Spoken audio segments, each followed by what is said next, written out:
Hi, thank you for joining us today. My name is David Nemeth. I'm the media content creator here at Cook's Pest Control, and this podcast is built to give you the tools to not only further your career here at Cook's, but also enrich your life as you move forward.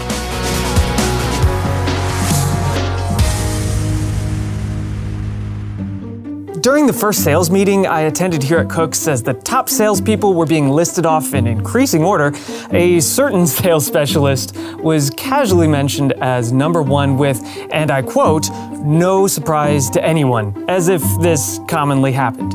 This trend didn't slow down either. Week after week, month after month, time after time, this specialist would continually come up as no surprise, shattering records and blazing past goals without any signs of slowing down. So I began to ask the question, what are they doing to keep this momentum? And can their strategies be duplicated? This particular sales specialist is, of course, none other than Miss Martina Mosley. Martina began her career at Cook's in August of 2000, clearly unfazed by Y2K, after she heard of many people who came to work here and never seemed to leave. She worked diligently until October of 2002, when she left to spend more time with her children. In July of 2013, her life changed, and as a single mother, she needed to find a job with security and stability that would also be flexible in her care for her children. So she returned to Cook's, where she has proven time and again that with the right work ethic and care for customers, she could not only succeed, but she could be the best.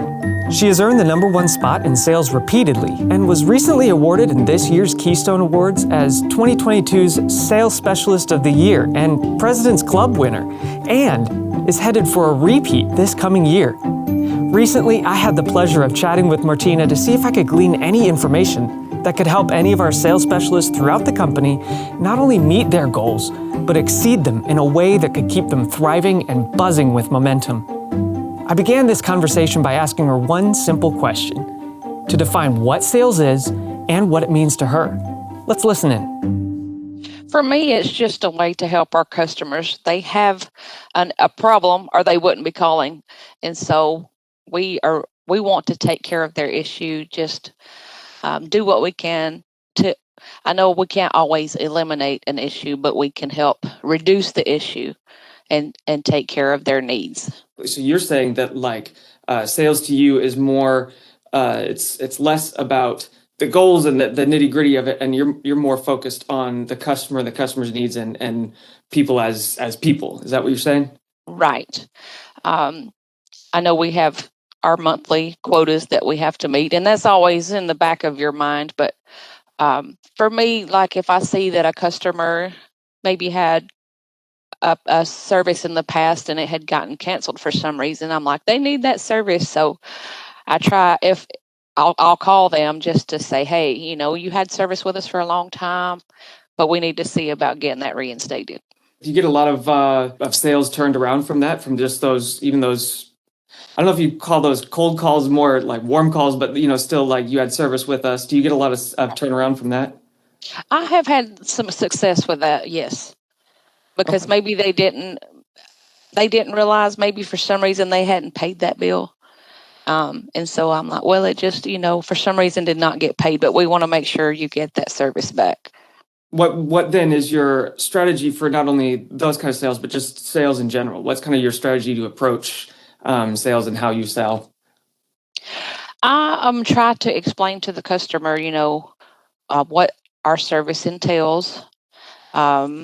And then I let them know, hey, we're here for you. If you need us, please let us know, because we want to take care of your issue.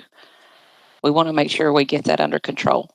Because you're approaching it, which it's a really good approach, and I just think that not a lot of people approach it this way, where people more approach it sales and numbers and quotas and everything. And like you said, you got those in the back of your mind, but you seem to be approaching it from more of just customers' needs and based on those. What sets Cook's apart and the service that we offer from other sales and other things that you're just trying to sell them a product? Well, ever since I was a little kid, my parents had Cook's Pest Control. I remember getting the little ticket bill that we would get. It looked like a postcard, and he would come out one time per year, and it was like At that time, it was like $75 a year. So that's how long ago it's been. But even the people that I was raised up with, a lot of them worked for Cooks. So the name Cooks has always been in my head. And then, of course, the jingle. We always have the jingle. Anytime I tell anyone I work at Cooks, that's the first thing that they say. Cooks, for me, because of that, I've learned to believe in Cooks. Um, and working with Cooks, the 12 years that I have been working with Cooks, I see that we're going to take care of our customers. So I try to relay that to them. Um, we will take care of your needs. No matter, we're going to exhaust all measures. And if at that point we see that, that we can't, then it comes with that promise that we have, our money back guarantee promise, that we're going to take care of your needs. And you said something really good there. Is that kind of the biggest key for you in helping you sell is just that core belief in what we do and why we do it? Right. Yes. I mean, if we've been around since 1928, we're not going anywhere anytime soon. Then getting down into some brass tacks. What do you have like any specific routines for the day? Any motivational techniques or anything to I mean, it sounds like you come at it with a core belief in it, Right. but what do you do when even though you believe in it, there's some days you wake up and you're like, I don't want to do this today. Like how do you stay motivated and how do you keep yourself going? Um, I'm a prompt person. When I was young, my parents had to be at work at like 6:30 in the morning. So I was the very first kid at school for years. They made a pact with the lunchroom ladies. So they dropped me off with lunchroom ladies, and I was there for like 45 minutes before anyone else. So I can't be late. Even if I try to be late, that's not going to happen. So I even get to my desk like 15, 30 minutes early just to make sure I'm getting everything in order, make sure all of my computer issues are there's no computer issues. And then it's time to get down to business. When it's clock in time, you get to work. I can't stand to have idle time. So I'm always trying to stay busy. It actually makes the day go by faster when you stay busy. And that's my goal is just stay busy all day. So what are some things that you do to keep yourself busy? I mean, is that like cold calls? Is that like what do you do to keep it busy? Just follow up on my calls, and then of course they'll send us lists every once in a while to call off of, and I'll use them when needed. But mainly just stay on top of my previous contacts. Just do what I can to make sure I'm staying busy. Are there days that it gets harder to keep that going? Are there days that you just don't feel as motivated? There are days, of course, the winter months; those are always slow. But there are some days when you're calling off a list, and you've looked at that list for so many hours that maybe your head starts hurting and numbers start running together, but you just have to stay motivated and keep going. So Just what just get that list. Yeah, yeah. So what's something you do then, like when your eyes glaze over and the numbers start flowing together? What's something you do to help you power through? There are days that I will turn my music maybe on my phone real low so that no one else can hear it, but I can sometimes hear it. And that does keep me motivated sometimes. Just get that inspirational music going in the very background so customers can't hear it. And then of course it helps me get through the day. So is there anything that you see that maybe you're doing either daily or even just broadly that you just don't see other? I know it's harder because you're working remotely, but is there Right. something that you're seeing that like, man, I wish that other people would do this, or why don't other people do more of this? Right. It's just making sure you're staying busy and calling customers. Um, just utilize your list, stay available. Has it ever been? I know I've seen your name pop up the entire time I've been here every month, but has it been ever difficult for you to accomplish any of your monthly or yearly or quarterly any of those goals? Right. Well, the winter months, of course, when it's so slow, there's not going to be as many phone calls coming in, and then of course you're going to hear more no's during those months because they have to purchase Christmas presents or whatever. But then you do have to make them realize, even though you may not be seeing many pests, it still is something that's necessary for you in your home. Just when you do need us and see those pests, we'll take care of those issues. We'll be right back.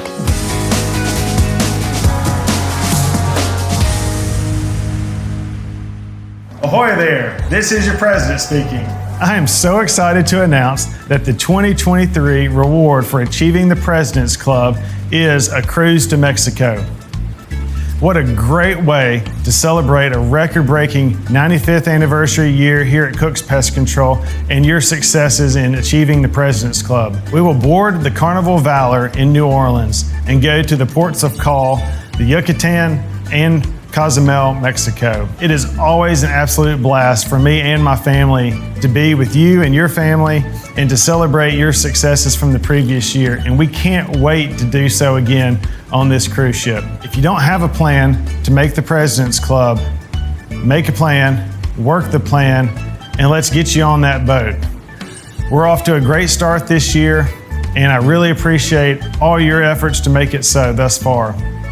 We have 8 months left, so you can achieve a lot of great success over the next 8 months to get on that ship, make the President's Club. I'm excited about seeing you soon at the 95th anniversary celebrations that we'll have later this year. So until then, have a great week. Thank you, and we'll see you soon. Looking for your pictures from an event? Visit cookspestevents.cookspest.com to view and download any event photos. Ask your manager for the access code. That's cookspestevents.cookspest.com. You're listening to a discussion I had recently with sales specialist Martina Mosley as she details how she approaches sales and what's made her so successful. Let's jump back in. Especially during the winter months, what do you do to kind of overcome that hurdle when they say, no, I don't see anything, I think I'm fine? What's something that you would communicate to them? Well, just making sure they know the benefits, like the money back guarantee. A lot of people don't want to sign up for a contract. They're like, well, what if I have an issue and I want to cancel? And I'm like, well, we want to make sure that we take care of your issue. You call us, let us know. And if we have exhausted all measures for whatever reason, it does come with that money back guarantee. So that gives them a little bit of assurance. And especially with termites, we got to make sure, hey, as long as your home qualifies for damage replacement, then Cooks will take care of you at no charge, no deductible. Now, there are some times that I will be cold calling. Maybe they have termite service with us and they don't have pest. And they may say, well, I don't have an issue. But of course, this time of year, we can say, well, you're going to start seeing springtime. So you're going to start seeing ants or not so many mice this time of year, but you'll start seeing ants and spiders, and we'll be able to take care of that for you. And well, there are days either you can tell the customer, you give them the pitch, and then they're just like, no, I've heard it's too expensive. We've heard all of the excuses. Or let me talk to my spouse, which is not always a yes. That may be they're out on instead of saying no. But and then there are days I have bad days that I get up, maybe I don't feel well, and you have to put that front on there, and then of course they say no. So and your day had already started out on the wrong side, but you can't let that get to you because it's just part of the job. But you just have to move on. It's not your fault. You can't live in the past, and so you just have to look forward to tomorrow. Tomorrow be a better day. Is there any specific example that you can remember of like a difficult sale or a difficult sell that you've had to deal with and were still able to turn it around or even weren't? Like what's one that you've encountered? The one thing that comes to mind with me is we have to send an electronic document to the customer.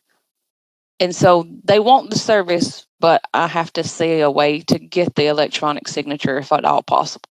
So we do have some generations of people that still are not technologically advanced. So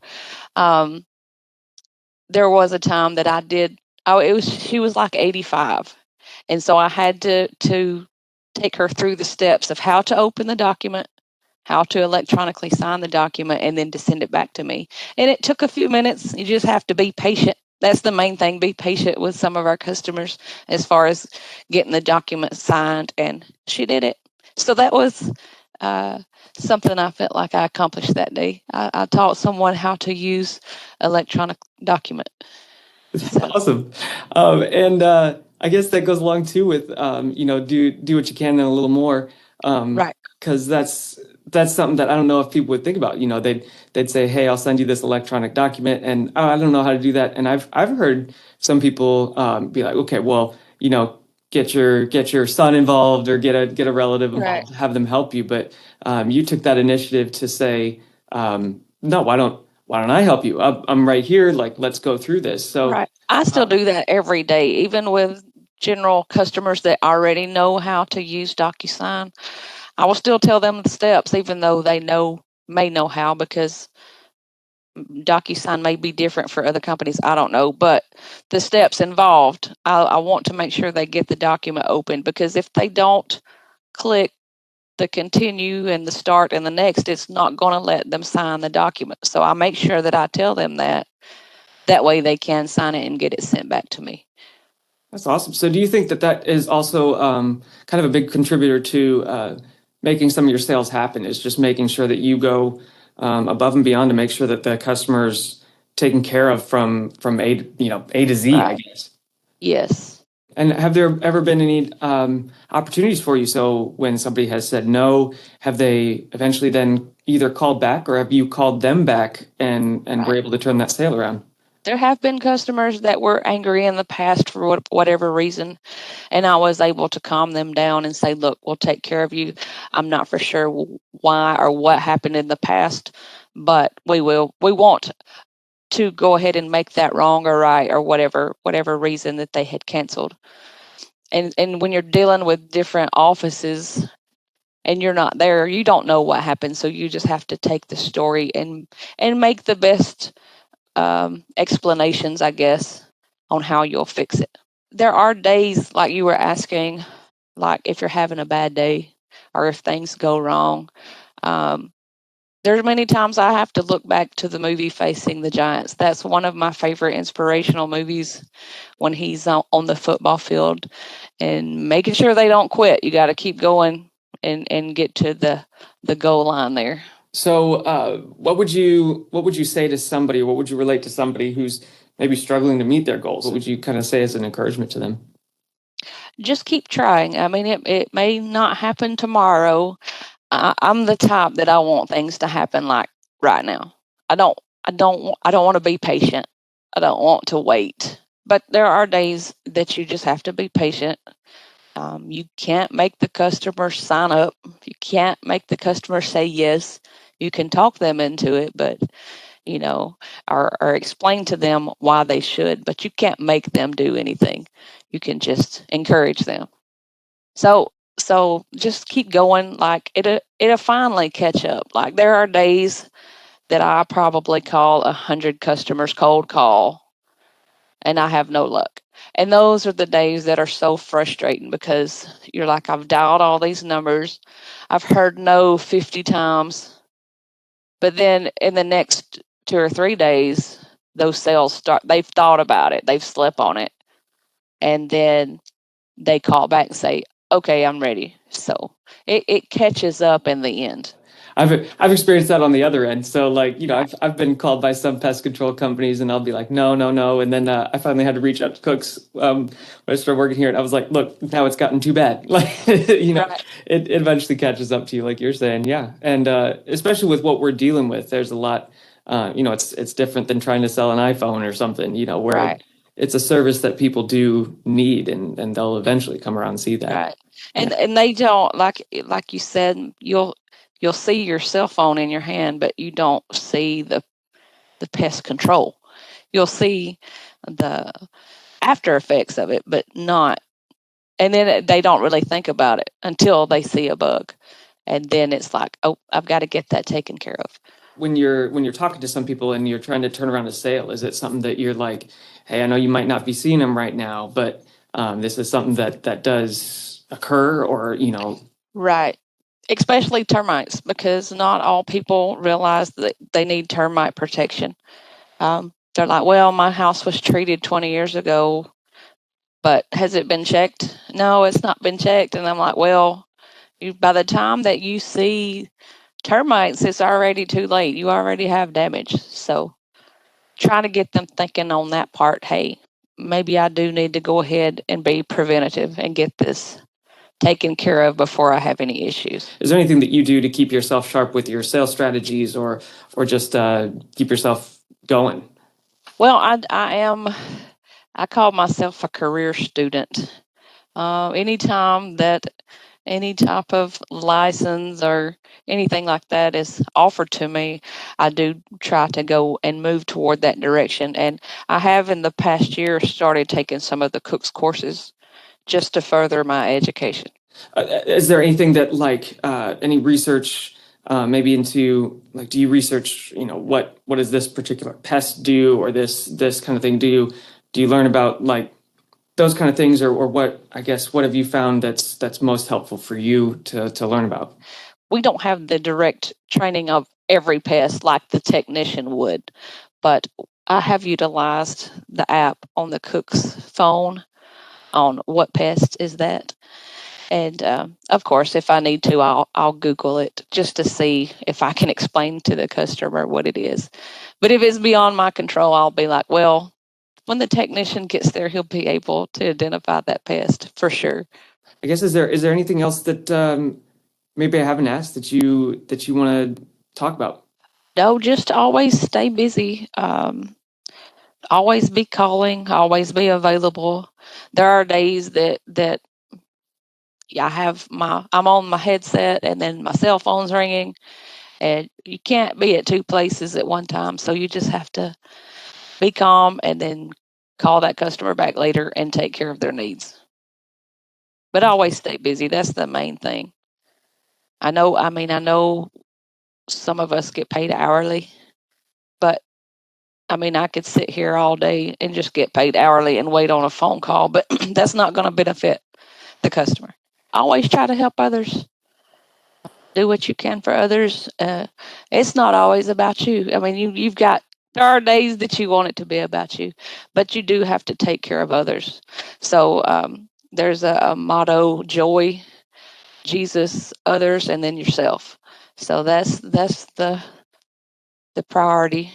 I've always tried to put God first, and I feel like that if I do that, then my day goes easier, and then it seems like sales get easier. And so that's what I've tried to do in the past, is always put God first. Well, Martina, I do want to honor your time, and thank you so much for being able to meet with me and being able to chat a little bit about this. And I hope this is really helpful to some other people in the company, but I've enjoyed talking with you. Thank you so much. All right, thank you. That is some amazing insight, and I hope you got as much out of it as I did. I loved being able to hear how she not only believes in Cook's and our mission, but she genuinely cherishes her customers and desires to see them cared for by Cook's and the services we provide. As a consumer, I know that can make a huge difference to me when a company or salesperson goes out of their way to ensure that my needs have not only been met, but cared for. If you'd like to learn more, you can visit Brainshark as well as the app, as Martina mentioned, where we have several resources that can aid in your ongoing learning. We're also hoping to produce more of these in the future to enrich you and your time here at Cook's. Thank you for all you do, and God bless.